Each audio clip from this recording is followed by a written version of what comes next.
Hello, this is Tom from anti-proton.com, and I'm here today to talk to you about detected versus measured radiation on a Geiger counter.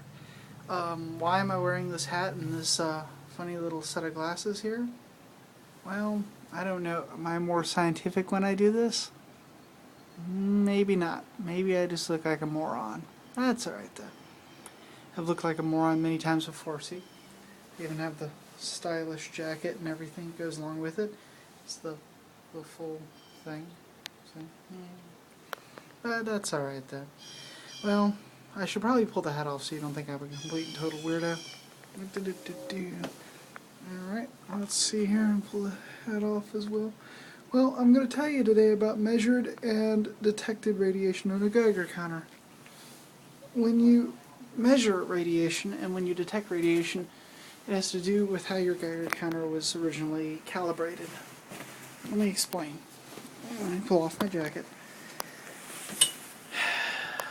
When you take a Geiger... Oh my god, that puts red marks in your face. Look at that. I'll go away in time. When you take a Geiger counter and you expose it to something, let's say a source, for example, and you know that being 1 foot away from that source will produce, let's say, 25 counts per minute. And you put it up against there, and you read 30, and then you adjust it so it says 25, and now you know. It's calibrating. It would be like if you had a car that was driving at exactly 30, and you knew it was exactly right. The speedometer was fine, right? You're going 30 in that car. Now you take your car and move it right up beside it so that you know that you're going 30, because you know the other one's already correct. And then you adjust your speedometer so it now reads 30. So you're calibrating it, right? Does that make sense? Okay. So, if you take that Geiger counter and you put it up against a sample of material that's putting off the exact same type of radiation, exact same energy and everything as what you originally used to calibrate it, then you're going to be able to measure it exactly. Like, for example, if you have a cesium-137 piece and you measure 10 microsieverts from it from your Geiger counter, and your Geiger counter was calibrated with microsieverts, was calibrated with cesium-137, then you know that that's exactly what you're reading. But let's say you took a radioactive sample that only puts off half of the amount of energy every time it bursts. The little waves and particles, whatever of radiation it sends off, are hitting you just as frequently, so it's ticking just as much. It's still giving you 10 counts per minute.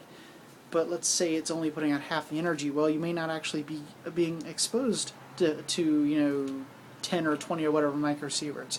Only half, but you wouldn't know that because your Geiger counter wouldn't report that to you because that's not what it was used to calibrate it with. But you say, wait a minute, what am I going to do? There's all these different things out there, and sure, your Geiger counter was calibrated for carbon or whatever, but there's all these other things, uranium, plutonium, all these things. How are you supposed to know which one is the correct one and what the differences will be?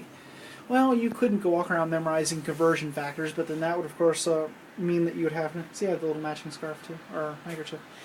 That would mean that you also would have to first know all sorts of various things, like you'd have to know, for example, exactly what the source was. Now, you can do that. You can go on the internet and you can find out, for example, that uranium puts out, let's say, half the energy of the cesium-137 that you use to calibrate your Geiger counter with. And then you could just do the math in your head if you looked at a known source. The problem is that you're not going to know that usually. You're rarely ever going to be sitting there with an absolutely known source. Okay? You'd be out in the field walking around. As a result, Geiger counters are more effectively good at detecting the presence of radiation. Shut up, bird. It's a random bird. It just won't shut up. Anyway, isn't that great? Shut up. Alright, so if you're around a known source, you can use like microsieverts or milli-Rankins or something like that to measure the exact radiation, because you know it's exactly what your Geiger counter was used to be calibrated with. But more than likely, it will not be. You won't have any idea what it is. You put your Geiger counter up against the brick right here, and you're like noticing radiation, but you don't know what's in it. You don't know what the difference is between it and what you're calibrated for. So you should probably switch to counts per minute. Counts per minute will tell you how many events you're getting.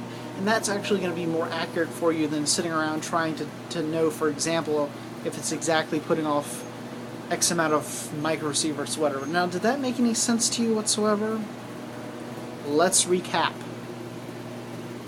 Geiger counter at a specific distance is exposed to a source that has a known reading. You know that at 1 foot it puts off, let's say, X amount of energy. You know it. The problem is that if you put it near something else that puts off a different amount of energy, you're going to detect the radiation, but you won't actually know how much because it's a different type. That make sense? Well, anyway, hopefully this has all put this a little bit into perspective for you. I don't want to carry on too much about this subject, but I just wanted you guys to understand the concept between measured and counted. Now, my CRM 100 Geiger counter, which is the same as a Rad Alert 100, or close to a Rad Alert 50, if you like. You can buy them from GeigerCounters.com, International Medcom, a couple other places. These Geiger counters are usually electronically pulse calibrated to be equivalent to cesium-137 calibration. What that means is that they actually use an electrical pulse to simulate what the readings would be if it were near cesium-137. As far as you and I are concerned, you can consider that being equivalent to being calibrated by cesium-137. That means that my Geiger counter, if it's in microsieverts per hour, for example, or millirankins per hour, is exactly the right measured amount. It's telling you the exact amount of energy that's involved in there, because those are units of energy. If it's up against something that's producing the same energy gamma radiation, now that's gamma only, because that's the only thing that cesium-137 is putting out. Okay, now, when you switch to anything else, alpha, beta, or a different type of gamma, a different frequency or energy while they're intertwined of gamma, like let's say a piece of uranium, for instance. Uranium is putting out a gamma as well, but it's putting out a different energy level of gamma. Anything else, anything other than cesium-137, then you need, for my Geiger counter, to switch to counts per minute. Alright?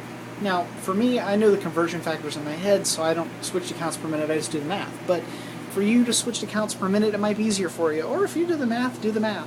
More power to you. But that's just a little bit of information for you. Now, the difference between a Geiger counter and a scintillation crystal is a scintillation crystal can actually tell you how much energy it's like, how much energy is it getting, and all this other stuff. Scintillation chambers can tell you, or crystals can tell you exactly what type of material there is out there, because they can look at the energy and they can say, okay, well, here's the amount of energy I have. I know that that's uranium, or I know that that's plutonium, or I know that that's carbon, or whatnot. And that's why they're so much cooler than Geiger counters, but they're so friggin' expensive. Unless you're awesome and you can make one yourself, which of course I can't, because apparently I'm just not awesome. I tried to be. But anyhow, so that's basically measured versus detected. When the Geiger counter is in counts per minute, it is detecting radiation. It can only measure exactly the type of radiation it was calibrated with. Now you could take your Geiger counter, and you could then put it by a piece of uranium that you know puts off a certain amount, and you could then, like, you know, ghetto calibrate it, if you like, by yourself, and then you would be calibrated for uranium. And you walk around and you could detect, you could measure exact uranium amounts and detect everything else. Do you see how that works? That's all you're doing. So you know that at 50 counts per minute, if you were exposed to cesium-137 equals this many microsieverts. So for everything else, it just counts. That makes sense? Hopefully. Well, let me know if you have any questions. Bye-bye.